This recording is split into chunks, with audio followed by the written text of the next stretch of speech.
Assalamualaikum warahmatullahi wabarakatuh. Waalaikumsalam warahmatullahi wabarakatuh. Alhamdulillahilladzi hadana li hada wa ma kunna nahtadiya laula an hadana Allah. Wa asyhadu an la ilaha illallah wahdahu la syarikalah wa asyhadu anna Muhammadan abduhu wa rasuluh. Allahumma salli wa sallim wa barik ala sayyidina Muhammad wa ala alihi wa sahbihi ajma'in. Amma ba'd. Raditu billahi rabba wa bil islami dina wa bi Muhammadin nabiyya wa rasulah. Rabbi zidni ilma warzuqni fahma. Amin. Hadirin wal hadirat rahimakumullah. Alhamdulillah, Ramadan kita telah memasuki malam ke-21. Mudah-mudahan segala ibadah kita di bulan Ramadan ini makbul, diterima oleh Allah Subhanahu wa ta'ala. Marilah kita niatkan duduk kita di masjid saat ini dengan niat i'tikaf. Nawaitul i'tikafa fi hadzal masjid imanan wa ihtisaban lillahi ta'ala. Karena malam ini malam ke-21 di bulan Ramadan. Rasulullah sallallahu alaihi wasallam biasanya beliau sudah sepenuh waktunya tinggal di masjid untuk beriktikaf.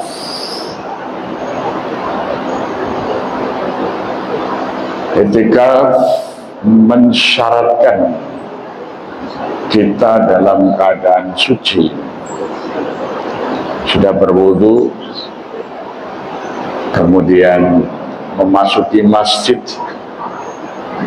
memberikan tahiyat penghormatan kepada Allah, maka kita salat tahiyatul masjid, kemudian berdiam, muraqabah, mendekatkan diri kepada Allah Subhanahu wa ta'ala dengan sebanyak-banyak mengingat Allah. Ya ayyuhalladzina amanu dzkurullaha dzikran katsira wasabbihu bukratan wa asila. Sekaligus di saat kita i'tikaf menambah ilmu yang mendekatkan diri kita kepada Allah Azza wa Jalla, supaya hidup kita diberi barokah. Sebagaimana sabda Rasulullah sallallahu alaihi wasallam, "Idza atatka yaum la azdadu ilman yuqaribuni ila Allah azza wa jal la burikani ila tulu'i syamsi dzikal yaum." Apabila datang suatu hari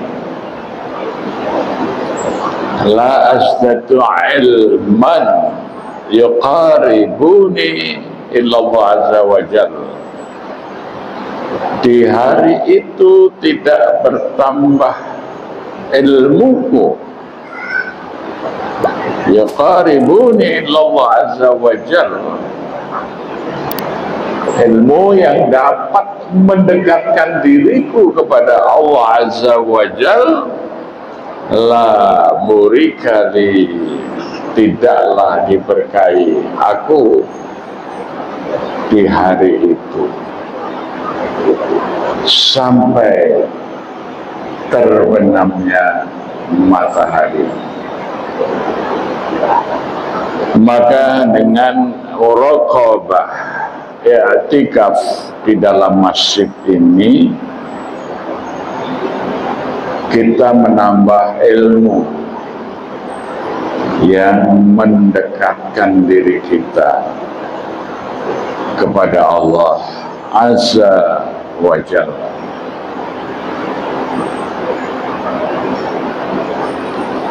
Malam ini kita kaji surah Ibrahim, surah nomor 14, ayat ke-37.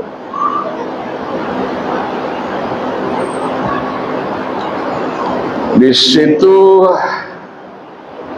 ayat Quran menceritakan bagaimana Ibrahim membangun peradaban.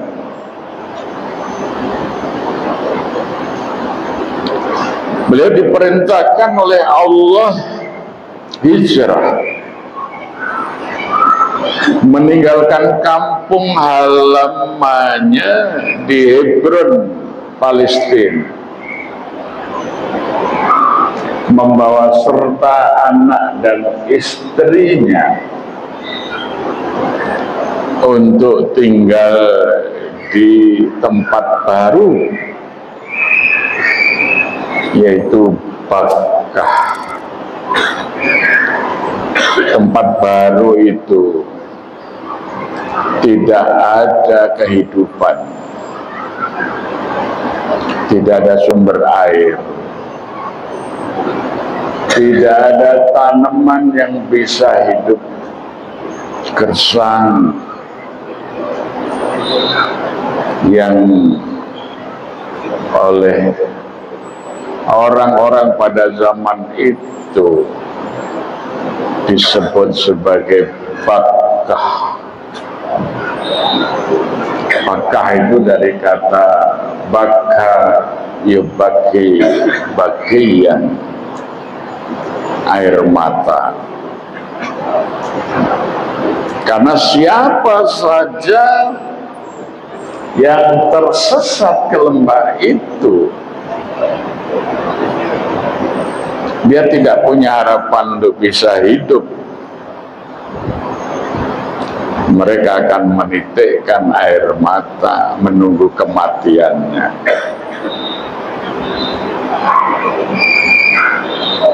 Dalam bahasa Ibrani, tempat itu disebut sebagai Golgota, lembah tengkorak.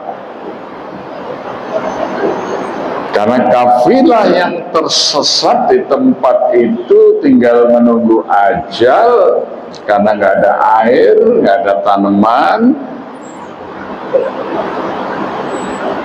maka sudah ditunggu oleh burung-burung nazar, burung-burung pemakan bangkai.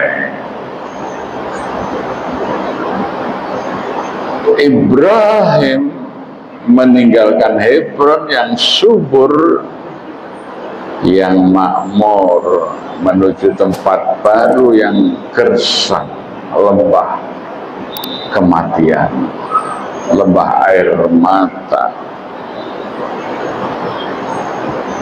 Begitu sampai di tempat itu,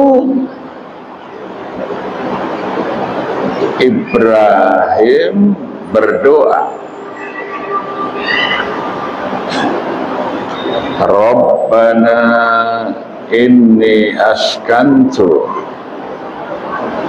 min dzurriyyati fi wadi ghairi zar'in 'inda baitikal muharram. Ya Tuhan kami, Engkau telah tempatkan aku dan anak keturunanku di lembah yang tidak ada mata air, tidak ada tanaman yang bisa tumbuh, hanya serakan batu dan pasir. Tetapi dekat dengan rumahmu, yaitu Ka'bah Al-Musyarrafah yang telah rusak dan hancur karena kena banjir besar pada masa Nabi Nuh.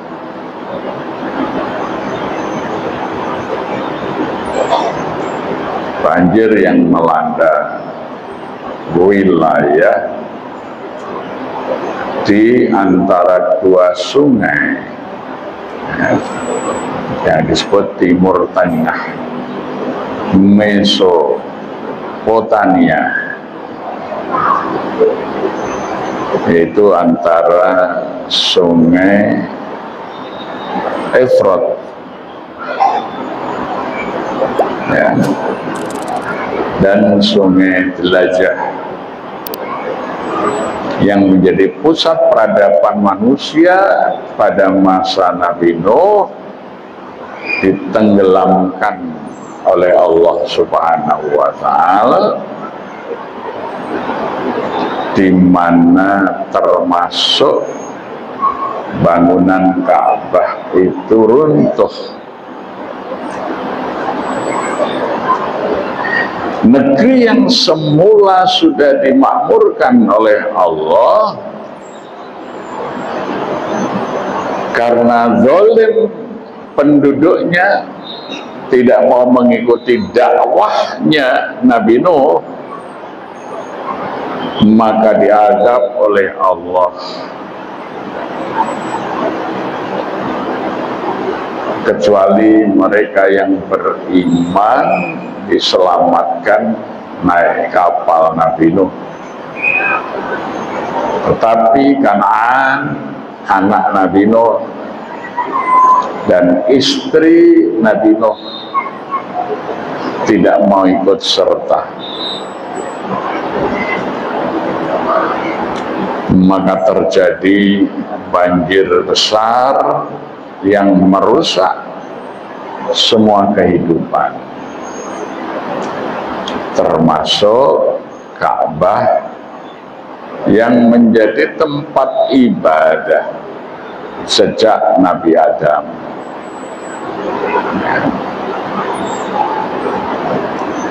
Maka ketika Nabiullah Ibrahim alaihissalam ditugaskan pertama kali hijrah dari Hebron ke Bakkah, Nabi Ibrahim meminta, Rabbana inni askantu min dzurriyyati fi wadi ghairi zar'in 'inda baitikal muharram. Ya Allah, ya Tuhan kami, Engkau tempatkan aku dan anak keturunanku di lembah yang mati ini, lembah yang tiada sumber air, tidak ada tanaman yang mau hidup di lembah ini, dan di sini ada rumahmu yang mulia, Baitikal Muharram. Rabbana liyuqimus shalah Maka ya Allah ya Tuhan kami, jadikan aku dan anak-anak keturunanku orang yang menegakkan sholat. Waj'al af'idatan minan nas tahwi ilaihim.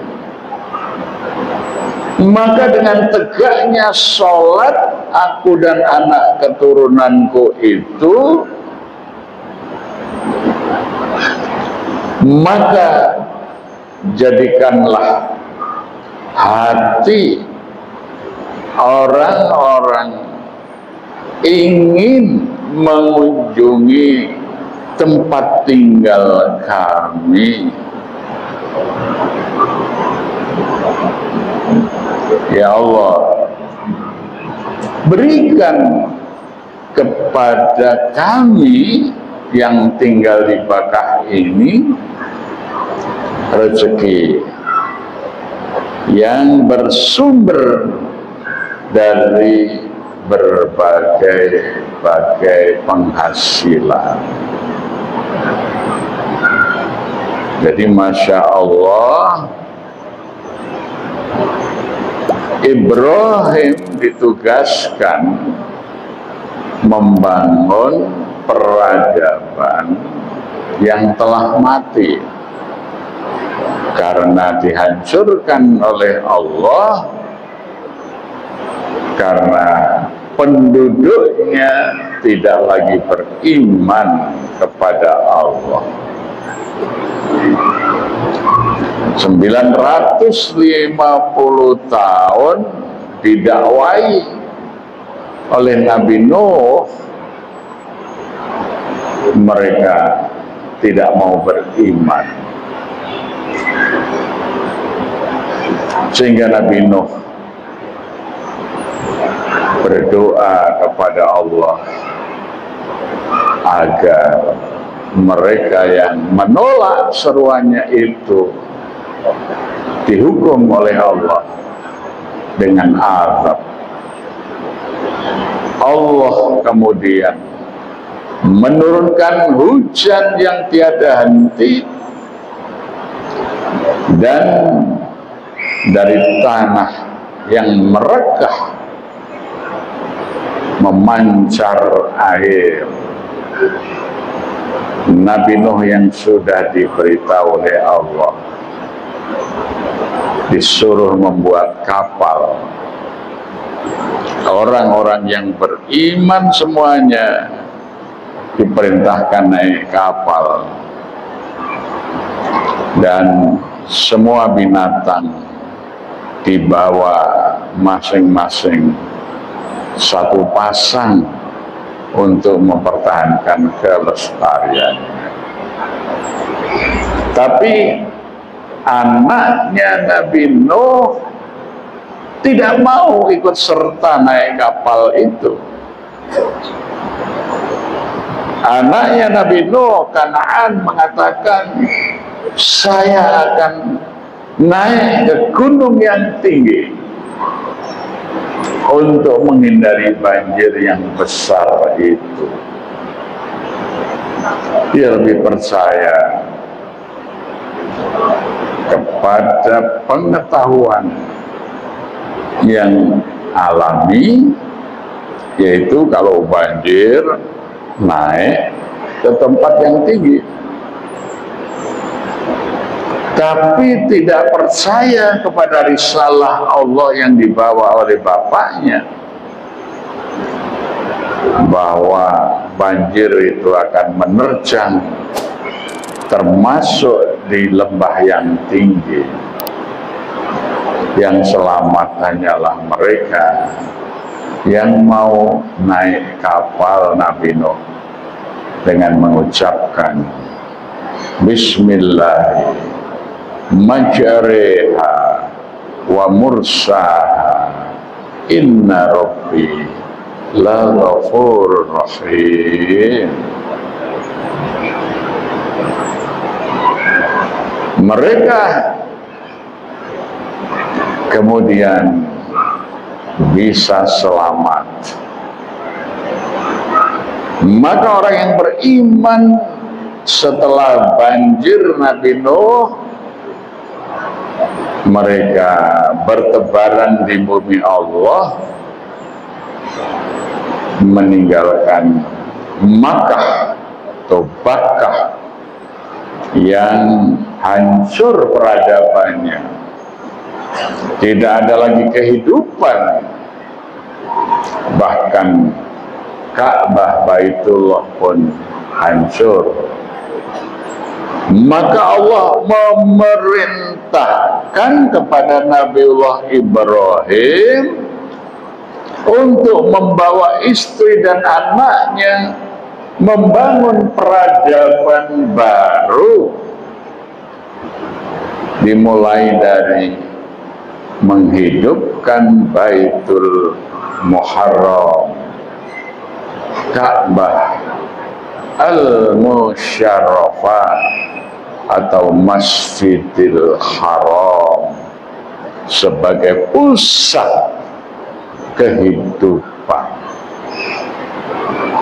Maka dimulai oleh Ibrahim dengan mengajak umatnya memakmurkan Baitikal Muharram dengan sholat berjamaah. Rabbana liyuqimus sholat, ya Tuhan kami, jadikan aku dan anak-anak keturunanku itu orang yang menegakkan sholat. Maka tegaklah sholat berjamaah di Bakkah itu.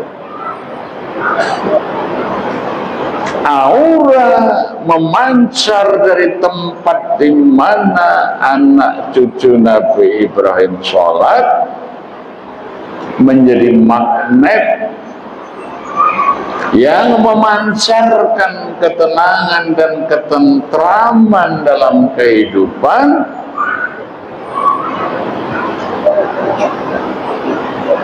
Maka berbondong-bondong hati manusia ingin datang ke tempat itu. Sampai hari ini dibatasi kuotanya.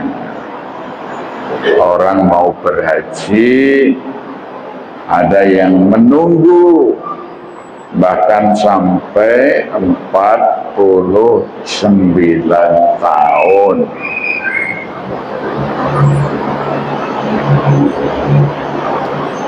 Jadi menghidupkan yang mati, menghidupkan peradaban yang mati,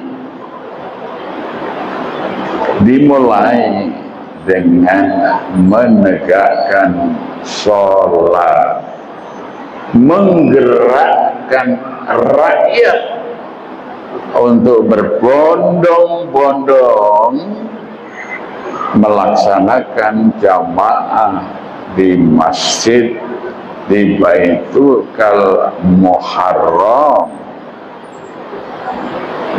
Maka kalau kita ingin membangun peradaban yang barokah dan sejahtera, dimulai dari menghidupkan masjid, yaitu dengan menggerakkan rakyat untuk menegakkan sholat. Maka keberkahan itu akan diberikan oleh Allah kepada tempat di mana masyarakatnya menghidupkan masjid dengan sholat berjamaah.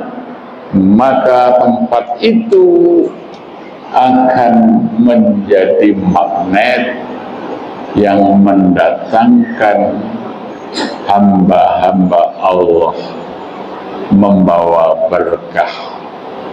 Laukana ahlal qura amanu wattaqau la fatahna alaihim barakatim minas samai wal ardh.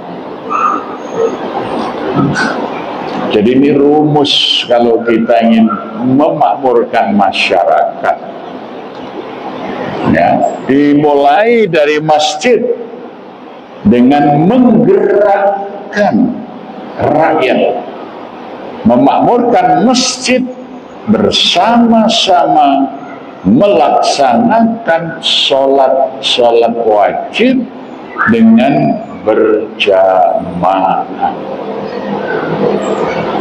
Karena inti daripada ibadah itu adalah sholat sebagai tiang agama. As-sholatu imaduddin, sholat itu tiangnya agama. Faman aqamaha faqad aqamadin. Siapa yang menegakkan sholat, dia telah menegakkan agamanya. Faman tarokaha faqad hadamadin. Maka ketika masyarakat itu lalai dari menegakkan sholat, maka dia telah merobohkan agama. Jadi membangun kesejahteraan rakyat dimulai dari menjadikan tempat itu magnet bagi kebaikan, maka akan berbondong-bondong orang-orang baik datang memakmurkan masjid itu, dan ini akan berdampak pada rezeki penduduknya. Warzuq ahlahu minas samarat, maka Allah akan memberi rezeki yang bersumber dari berbagai-bagai sumber. Laukana ahlal qura amanu wattaqau la fatahna alaihim barakatim minas samai wal ardh. Jadi tidak bisa membangun kesejahteraan rakyat dengan kerja, nggak bisa. Nyatanya 10 tahun kerja, hutang menumpuk, ekonomi ambruk, sehingga akibatnya periode sekarang ini gelap Indonesia. Ini baru bulan Maret, ekonomi kita hancur-hancuran. Dolar sudah tembus 16.700. Indeks saham gabungan amblek, pasarnya ditutup, semuanya rugi. Ya. Kenapa? Orang yakin ekonomi Indonesia akan mati. Para industriawan mengalihkan investasinya ke negeri-negeri lain seperti ke Vietnam, ke Malaysia, ya, yang lebih menjamin eksistensi industri. Karena buruh aman terlindungi.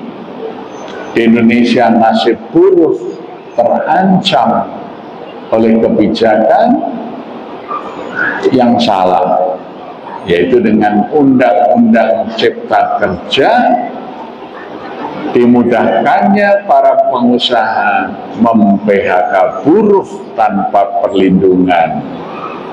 Ya. Kemudian industri kita harus mati karena berhadapan atau dihadapkan secara terbuka dengan pasar bebas melalui pikiran jahat dari para oligarki yang memanfaatkan Menteri Perdagangan membuka keran impor manufaktur, maka industri tekstil kita kolaps. Ya, di Solo aja Sritek saja 10.400 karyawan justru di PHK menjelang Idul Fitri. Tidak jelas pesangonnya, tidak jelas jaminan kesejahteraannya. Ini baru industri pokoknya saja, tapi suppliernya, ya, kemudian warung-warung di mana biasanya 10.400 buruh Sritek itu jajan makanan, rumah-rumah masyarakat di sekitar pabrik yang selama ini buruh-buruhnya kos atau kontrak, itu juga harus kehilangan pendapatan karena buruh-buruh itu pulang ke kampung halamannya. Saya merasakan sendiri diundang ceramah di salah satu masjid di dekat Sritek itu, kalau dulu penuh sesak karena yang ngaji itu buruh-buruh terutama perempuan ya, yang bekerja di Sritek. Sekarang pada pulang kampung, masjidnya sepi, pengajian sepi, rumah kontrakan sepi, kos-kosan sepi, warung-warung sepi, sehingga seperti wilayah yang mati. Ini akibat kerja 10 tahun karena ibadah diabaikan, ya. Seperti dulu zaman PKI, kerja direspon oleh Buya Hamka. Kalau hanya kerja itu monyet di hutan juga bekerja, kerbau-kerbau di sawah juga bekerja. Bodoh! Inilah negeri yang hari ini dianggap gelap, terutama bagi generasi muda. Bayangkan, biaya kuliah makin mahal, tapi penghasilan sarjana sangat rendah. Sekarang ini sarjana-sarjana hanya digaji UMR. Ini menghina pendidikan tinggi kita. Di negeri lain, pendatang-pendatang dari negeri asing menjadi buruh. Misalnya contoh paling dekat saja di Singapura, di Malaysia, banyak orang Indonesia, orang Thailand, orang Vietnam datang ke sana bekerja sebagai TKI, TKW. Sementara kalau ke Indonesia, orang asing datang di sini menjadi juragan, menjadi bos, rakyat menjadi buruh-buruhnya. Ini terbalik. Ya, kalau di Malaysia, di Arab Saudi, itu orang pendatang jadi pekerja kepada penduduk setempat. Kalau di Indonesia, pendatang datang menjadi juragan, sementara penduduk setempatnya menjadi pekerja atau buruh. Ini karena kebodohan para pemimpin, bodoh dan kotor serta jahat, korupsi luar biasa. Bagaimana rakyat membeli Pertamax dikasih Pertalite, ini kan jahat sekali, ya. Milih Prabowo dapatnya Jokowi juga. Ini sama kan, beli Pertamax dapatnya Pertalite, milih Prabowo dapatnya Jokowi, karena kebijakannya sama, ya. Maka inilah yang dianggap oleh para kritisi, akademisi, para mahasiswa, Indonesia gelap, tidak memberi harapan. Maka ada tagar kabur aja dulu, bekerja di luar negeri lebih menjamin kesejahteraan. Indonesia akan ditinggal anak-anak yang pinter, tinggal orang-orang yang bodoh, yang tinggal di dalam negeri dipimpin oleh pemimpin-pemimpin yang rakus akan kekuasaan. Maka kalau tidak kita kembali kepada apa yang diajarkan oleh Allah dalam surat Ibrahim 37, kita kehilangan berkah, maka Indonesia menjadi tempat yang gelap, tidak jelas masa depannya. Anak-anak mudanya dipenuhi keputusasaan. Maka kalau kita ingin mengembalikan Indonesia menjadi tempat yang terang, yang cerah, yang penuh harapan, harus kembali sebagaimana para pendiri negara. Bangunlah jiwanya, bangunlah badannya untuk Indonesia Raya. Jiwanya harus dibangun dengan aqimis sholat, agar Allah datangkan barokahnya. Karena tanpa berkah Allah, sumber-sumber alam kita menjadi magnet bagi para perampok-perampok dengan alasan investasi, bekerja sama dengan penguasa-penguasa yang zalim dan rakus. Kekayaan alam kita ini dimiliki orang-orang asing pendatang, sementara rakyatnya dibiarkan hidup miskin.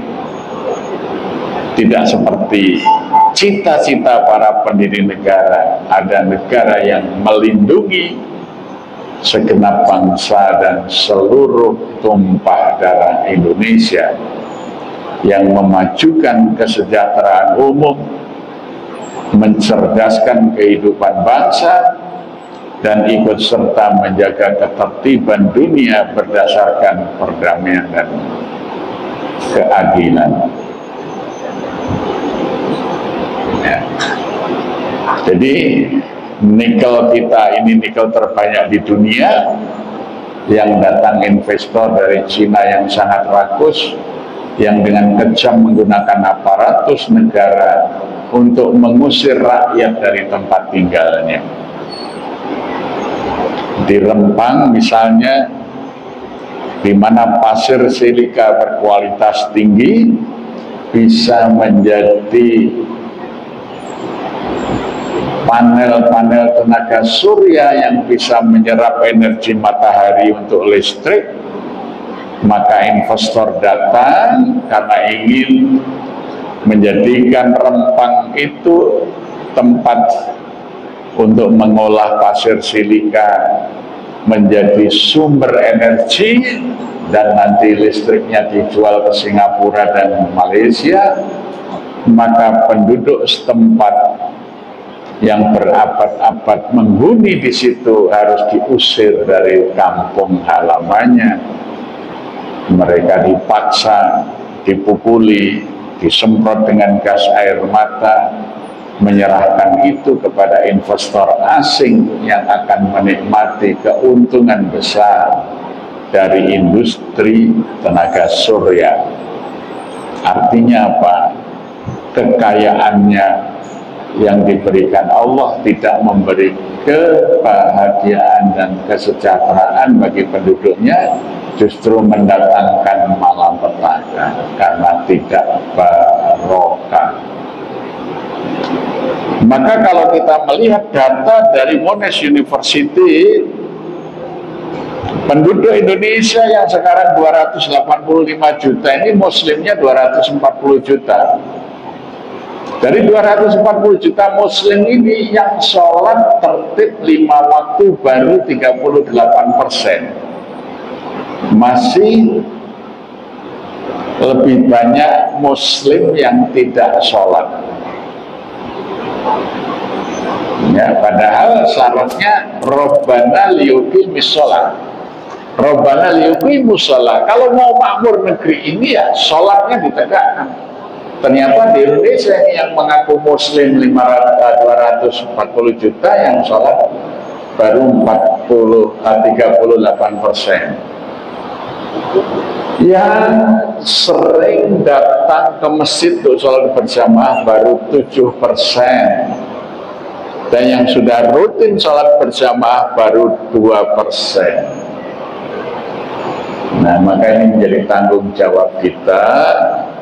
Kalau ingin Indonesia ini makmur sejahtera, menghidupkan masjid dimulai dengan gerakan sholat berjamaah. Maka marilah kita jadikan momentum Ramadan ini gerakan kembali ke masjid dan menegakkan sholat berjamaah, agar Allah membukakan pintu keberkahan dari langit-langitnya maupun dari buminya, sehingga negeri kita ini akan menyibak gelap menjadi terang, seperti harapan Kartini, habis gelap terbitlah terang. Karena Allah ya menjadi walinya orang-orang yang beriman, yukhrijuhum minadh-dhulumati ilan nur. Allah lah pelindung orang-orang yang beriman, akan mengeluarkan dari gelap kepada terang benderang. Yukhrijuhum minadh-dhulumati ilan nur. Agar Indonesia tidak gelap, maka Indonesia harus beriman dan bertakwa. Untuk membangun generasi yang beriman bertakwa, kembalikan mereka ke masjid, gerakkan mereka untuk sholat berjamaah, maka Allah akan menjadi wali kita yang mengeluarkan dari Indonesia yang gelap menjadi Indonesia yang terang benderang. Aqulu qouli hadza wa nastaghfiru innahu huwat tawwabur rahim. Assalamualaikum warahmatullahi wabarakatuh. Waalaikumsalam warahmatullahi wabarakatuh. Demikian saya kembali dari Ibu Isma. Semoga semua jemaah bisa melanjutkan kegiatan masing-masing, mulai dari banyak baca Al-Quran, memperbaiki belajar itu juga bisa. Insya Allah nanti di malam selanjutnya akan kita datangkan mulai dari pusat sebagai Ustaz Taufik Jumari dan Ustaz Umairfos, dan juga pusat-pusat yang lainnya dari wilayah Solo dan sekitarnya. Jadi itu kajian kita pada malam hari ini. Semoga Bapak bersama kita tutup majelis kita dengan membaca dan mungkin ada pertanyaan dari Bapak Ibu. Apakah ada pertanyaan dari salah satu jemaah, dari jemaah kita atau jemaah dari?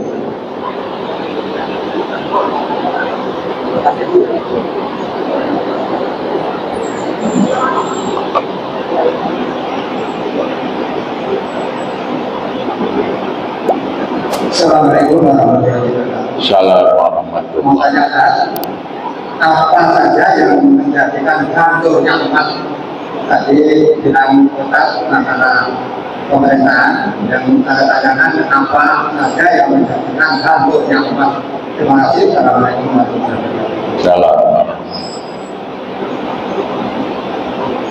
Abu Bakar As-Siddiq ketika diangkat sebagai khalifah mengganti Rasulullah SAW mengingatkan, wa inna kumul yawma ala khilafatin nubuwah. Hari ini kalian berada di bawah kepemimpinan nubuwah, kepemimpinan yang mengikuti Nabi. Tetapi sesudahku nanti kalian akan berada di bawah pimpinan Malikan Adudan, raja atau kepala pemerintahan yang keras kepala. Kalau diingatkan, dikritik, bilang ndasmu, ya, berambisi sangat besar, nggak mau mendengar saran dan kritik, ya. Kemudian wa ummatan syi'an, umat terpecah belah karena umat tidak mendapat asupan pengetahuan yang benar, di mana di luar masjid, baik di kampus maupun di ruang publik, dikuasai oleh para buzzer dan pengkhianat, ya, sehingga kebenaran ditenggelamkan.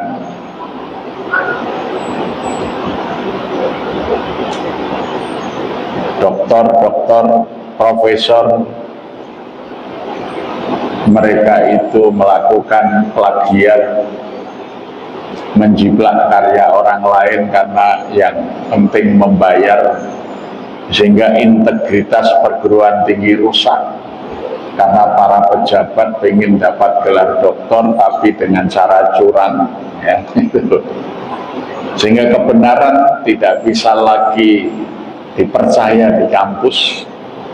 Kampusnya sudah jualan gelar doktor dijual belikan, sehingga kalau penguasa bisa beli gelar doktor dengan cara curang, penelitian dilakukan oleh orang lain, penulisan disertasi dilakukan orang lain, ya.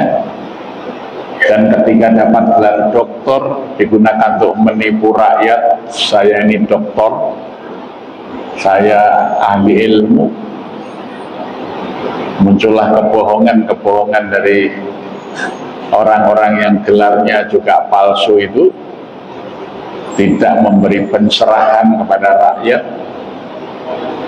Umat kita terbelah-belah, terpecah belah.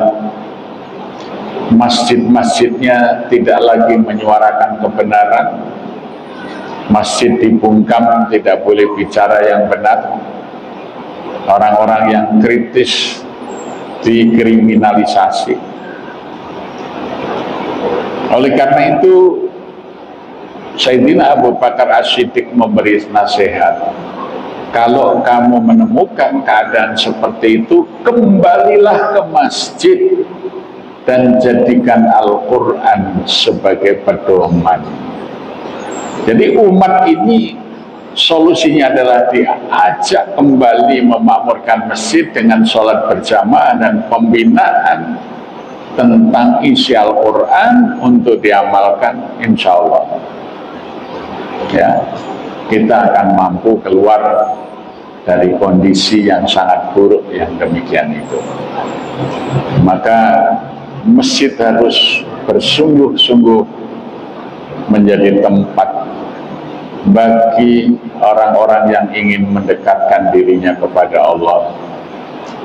Dan mereka yang datang ke masjid harus mendapat ilmu yang bersumber dari Al-Quran, yang disampaikan secara jujur dan terbuka.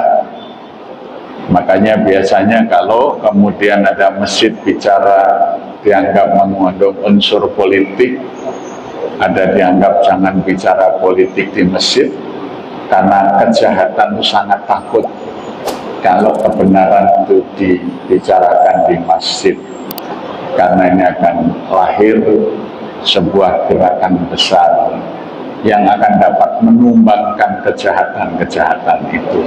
Wa qul ja'al haqqu wa zahaqal batil innal batila kana zahuqa.